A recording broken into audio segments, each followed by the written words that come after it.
Σήμερα 20 του μηνός Απριλίου η Εκκλησία μας επιτελεί τη μνήμη του Οσίου Θεοδόρου του Τρεχινά, των Αγίων Μαρτύρων Βίκτορος, Ζωτικού, Ζήνονος, Ακινδύνου, Κεσαρίου, Σεβυριανού, Χριστοφόρου, Θεωνά και Αντωνίνου, του Αγίου Αποστόλου Ζακχαίου, του Αγίου Ιερομάρτυρος Αναστασίου Επισκόπου Αντιοχίας, του Οσίου Ιωάννου του Παρεολαβρίτου, του Οσίου Αθανασίου, ο οποίος έκτισε τη μονή του μετεώρου, και του Αγίου Ιωάσαφ του Βασιλέως, συνασκητού του προαναφερθέντος Οσίου Αθανασίου.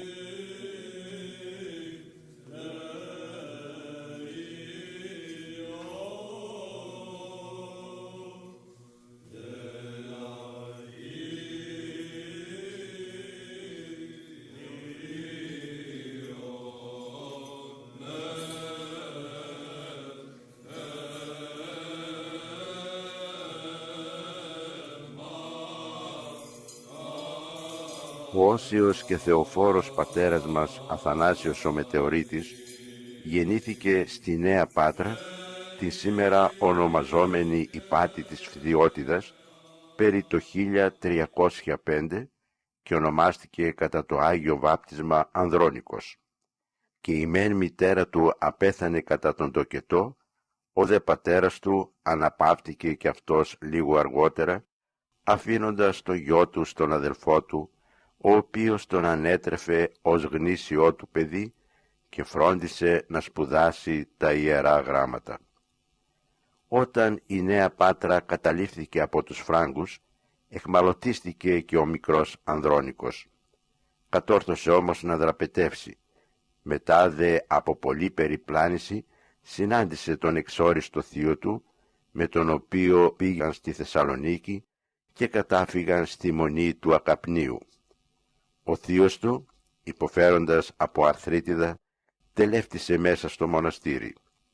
Ο Ανδρώνικος, ποθώντας να εξακολουθήσει τις σπουδές του, άφησε τη μονή και κατέφυγε στην πόλη της Θεσσαλονίκης, όπου ως ακροατής, επειδή δεν είχε να πληρώνει, παρακολουθούσε τα ελληνικά μαθήματα με επιμέλεια, η οποία κίνησε την προσοχή και τη συμπάθεια των διδασκάλων.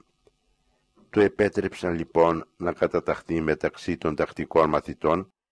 Ένας δε από αυτούς τους διδασκάλους του έκαμνε και ιδιαίτερες παραδόσεις, θεωρώντας καθήκον του να συντελέσει στην περαιτέρω πνευματική ανάπτυξη νέου τέτοιες ευφυΐας και φιλοτιμίας για μάθηση. Μετά την αποπεράτωση των σπουδών του πήγε στο Άγιον Όρος. Εκεί συνομίλησε με πατέρες και έλαβε την ευχή τους. Δεν του επετράπη όμως να μείνει εκεί, διότι ήταν πολύ νέος και αγένιος. Έτσι έφυγε από εκεί και πήγε στην Κωνσταντινούπολη, όπου συναναστράφηκε λόγιους και θεοσεβείς άνδρες και μετά έπλεψε στην Κρήτη. Εκεί ενάρετος κριτικός του προσέφερε φιλοξενία, επιδόθηκε δε στη διδασκαλία διαφόρων νέων. Αλλά ο νους του προσελκυόταν από τα ήσυχα μέρη του Αγίου Όρους. Πήγε λοιπόν εκεί και αρχικά έμεινε για λίγο στη σκήτη του Μαγουλά και μετά ανέβηκε στη θέση Μιλέα, η οποία βρίσκεται πολύ ψηλά στον Άθο.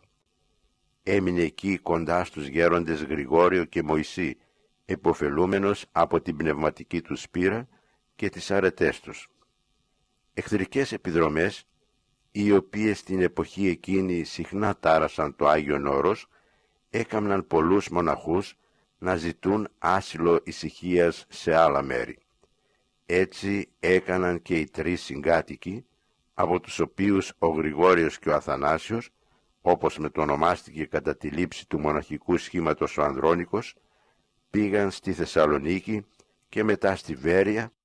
Αργότερα δε αποφάσισαν να μεταβούν στους σταγούς της Θεσσαλίας, όπου η σημερινή Καλαμπάκα. Εκεί υψώνονται οι γνωστοί τεράστιοι βράχοι των μετεώρων, απρόσιτοι στους ανθρώπους, καταφύγια των γυπών μόνον και των κοράκων. Στον τόπο αυτό η αρετή και των δύο, μαζί και η ευγλωτία και η διδακτικότητα του Αθανασίου προκάλεσαν μεγάλη συμπάθεια και βαθύ σεβασμό εκ μέρους των κατοίκων. Τους παρεκάλεσαν λοιπόν να μείνουν κοντά τους, το οποίο και έγινε. Αλλά οι οφθαλμοί του Αθανασίου ελκύονταν πάντα από τους υψηλούς βράχους και ποθούσε να στήσει εκεί πάνω την κατοικία του. Τις σκέψεις του συμμερίστηκε και ο Γρηγόριος και έστησαν την κατοικία τους σε ένα από τους βράχους εκείνους. Πολλοί από τους γύρω κατοίκους συνέρεαν σε αυτούς και ωφελούνταν πνευματικά. Εκεί ήρθαν κοντά τους και άλλοι αδελφοί. Αργότερα, ο γέροντας Γρηγόριος, εξαιτίας κάποιας επέμβασης των αρχόντων του τόπου, αναχώρησε και πήγε στην Κωνσταντινούπολη, όπου εξαντλημένος από την αρρώστιά του, την υδροπικία και τα γυρατιά, τελεύτησε αφήνοντας πολλούς μαθητές. Ο Αθανάσιος ανέβηκε στον υψηλότερο βράχο, τον οποίο ονόμασε Μετέωρο. Εκεί ήρθαν πολλοί και τον παρακαλούσαν να τους δεχθεί. Εκείνος δε που αγαπούσε την ησυχία, μόνο λίγους δέχτηκε, στους οποίους και παρέδωσε ακριβείς κανόνες θεάριστης κοινοβιακής ζωής. Επίσης ανοίγειρε, ευτρέπησε και τελείωσε ναό της Θεομήτωρος και του Σωτήρος Χριστού. Ο ίδιος δε, ασκώντας την άκρα ησυχία, αξιώθηκε, ανεβαίνοντας με τις αρετές, να φτάσει στο ύψος της θεωρίας και μεγάλα χαρίσματα να λάβει από το Θεό, όπως της προφητείας και των θαυμάτων. Έτσι λοιπόν, αφού έζησε όλο τον χρόνο της επίγειας ζωής του και με κάθε επιμέλεια φρόντισε και ασφάλισε την πνευματική ζωή των μοναχών και αδελφών του, σε ηλικία 78 ετών αρρώστησε από τη χολή του και μετά 40 περίπου μέρες, αφού όλους τους ασπάστηκε πνευματικός και με ευχές τους ευλόγησε, απήλθε προς τον Κύριο, τον οποίο επόθησε και συγκαταλέχθηκε στους χορούς των Αγίων Πατέρων, πολλά δε θαύματα και μετά την κοίμηση του έκανε. Συνασκητής του εν λόγω Οσίου Αθανασίου υπήρξε ο Όσιος Ιωάσαφ ο βασιλέας. Γεννήθηκε περί τα μέσα του 14ου αιώνος. Πατέρας του ήταν ο σερβικής καταγωγής, αλλά από Ελληνίδα μητέρα γεννημένος, ευλαβέστατος και χριστιανικότατος δεσπότης της Υπήρου και Θεσσαλίας, Σιμεών Ούρεσης, και μητέρα του Ηθωμαής. Έλαβε δε ο Όσιος κατά το Άγιο Βάπτισμα το όνομα Ιωάννης.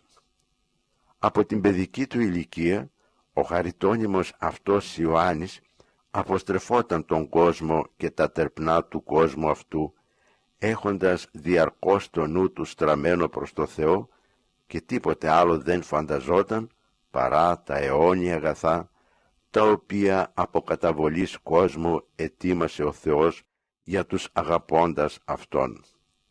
Ήταν τακτικότατος στην παρακολούθηση των ιερών ακολουθιών της Εκκλησίας, συχνά επισκεπτόταν ιερά μοναστήρια, ποθώντας να συναναστρέφεται ονομαστούς πατέρες και να μαζεύει ως ακούραστη μέλισσα το μέλι των πνευματικών αρετών. Κατά το έτος 1371 ο πατέρας του Σιμεών απέθανε και αυτός από το Άγιον Όρος όπου βρισκόταν ήλθε στα Τρίκαλα, την πρωτεύουσα του κράτους του, για να αναλάβει τον θρόνο. Κάνοντας περιοδεία στη Θεσσαλία και τα άλλα μέρη της επικράτειάς του, πήγε στα Μετέωρα, όπου γνωρίστηκε με τον Όσιο Αθανάσιο. Οι δύο άνδρες συνδέθηκαν με ισχυρή αμοιβαία φιλία και εκτίμηση, με αποτέλεσμα να προτιμήσει ο Ιωάννης αντί της βασιλικής πορφύρας το πτωχικό ράσο του μοναχού. Αφού παραχώρησε λοιπόν το θρόνο στον συγγενή του Αλέξιο Άγγελο Φιλανθρωπινό, πήγε και υποτάχθηκε στον Όσιο Αθανάσιο, ενδύθηκε δε το αγγελικό σχήμα, παίρνοντας το όνομα Ιωάσαφ στο μοναστήρι του Σωτήρος και της Παναγίας του κατεξοχήν μετεώρου, στην οποία μέχρι σήμερα τιμάται ως πατέρας και κτήτορ αυτού και για τις εξαιρετικές υπηρεσίες τις οποίες πρόσφερε σε αυτή και για την αρετή του. Διάφορες επιγραφές που διατηρούνται μέχρι σήμερα στη Μονή μαρτυρούν τις δωρεές και τις δαπάνες του Οσίου Ιωάσαφ για την ανακαίνιση και επέκταση των υπαρχόντων τότε ιερών ναών και άλλων κτισμάτων και την ανοικοδόμηση νέων όπως κελιών, δεξαμενών και νοσοκομείου. Λόγω όμως των κατά την εποχή εκείνη συχνών επιδρομών των Τούρκων, ο Όσιος Ιωάσαφ αναγκάστηκε το 1394 να καταφύγει μαζί με άλλους συνασκητές του στο Άγιον Όρος, από όπου όμως μόλις αποκαταστάθηκε η σχετική ηρεμία, κατά το έτος 1401 επανήλθε στον προσφυλή του βράχο. Ο Όσιος Ιωάσαφ υπήρξε πνεύμα λεπτό και ανώτερο. Η υπακοή του προς τον πνευματικό του πατέρα και την αδελφότητα ήταν παροιμιώδης και η ταπεινοφροσύνη του θαυμαστή. Η δε ολόψυχη συμμετοχή του στην αυστηρή κοινοβιακή ζωή τον κατέστησαν σεβαστό και ποθητό της πάση. Γι' αυτό και ο πνευματικός του πατέρας και ηγούμενος του μετεώρου Όσιος Αθανάσιος και με τη γνώμη όλων των άλλων πατέρων τον κατέστησε διάδοχό του. Μετά την επιστροφή του από το Άγιον Όρος, ο μακάριος Ιωάσαφ παρέμεινε στον προσφυλή βράχο, επιδιδόμενος σε διαρκή προσευχή και σκληρούς ασκητικούς αγώνες, μέχρι που ο Κύριος τον κάλεσε το 1423 στην απόλαυση των αιωνίων αγαθών, τα οποία από την παιδική ηλικία απόθυσε. Η τίμια κάρα και διάφορα αντικείμενά του αποθυσαυρίζονται στο μετέωρο, το δε εγκόλπιό του Ευαγγέλιο στην Εθνική Βιβλιοθήκη.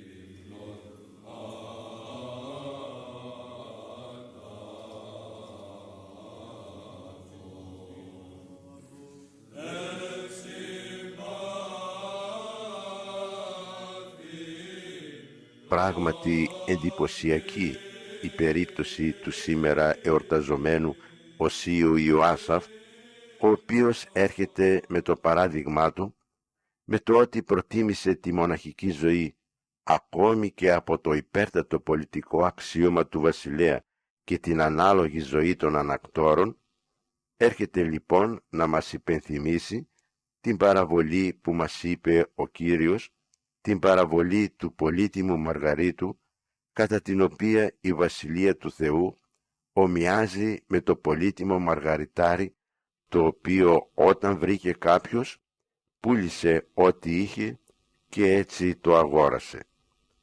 Για να αποκτήσουμε λοιπόν τη Βασιλεία του Θεού, που είναι η χάρη του Θεού, για να γίνουμε μέτοχοι της σωτηρίας, δύο πράγματα χρειάζονται. Πρώτο, να κάνουμε τη σωστή αξιολόγηση, να εκτιμήσουμε αυτή την χάρη, αυτή τη θεϊκή δωρεά, ως το πολυτιμότερο πράγμα στον κόσμο. Και δεύτερο, το οποίο είναι συνέπεια του προηγουμένου, είναι το να κάνουμε το παν για να την αποκτήσουμε. Να μην διστάσουμε να θυσιάσουμε οτιδήποτε άλλο, όσο πολύτιμο και αν φαίνεται, ή μάλλον θα πρέπει να θυσιάσουμε, να εγκαταλείψουμε όλα τα άλλα, προκειμένου να αποκτήσουμε τον ένα, τον πράγματι ανεκτήμητο θησαυρό. Και μακάρι αυτοί που το κατορθώνουν. Μακάρι όσοι όχι μόνο τοπικά αλλά και ψυχικά, προπαντός ψυχικά, κατά την επιθυμία απομακρύνονται από κάθε τι άλλο που δεν είναι ο Θεός για να αποκτήσουν το Θεό. Όσοι όμως για διαφόρους λόγους δεν μπορούμε τοπικά να απομακρυνθούμε, να εγκαταλείψουμε πολλά απαραίτητα για την παρούσα ζωή αγαθά, τουλάχιστον πνευματικά θα πρέπει να αποδεσμευτούμε από αυτά, ώστε όλη μας η επιθυμία, όλη η καρδιά μας να είναι δοσμένη στο Θεό. Αγαπήσεις Κύριον τον Θεό σου εξ όλης της καρδίας και εξ όλης της ισχύος. Μόνο τότε γινόμαστε άξιοι αυτός να μας εμπιστευτεί τον εαυτό του, να μας κάνει μετόχους της βασιλείας του.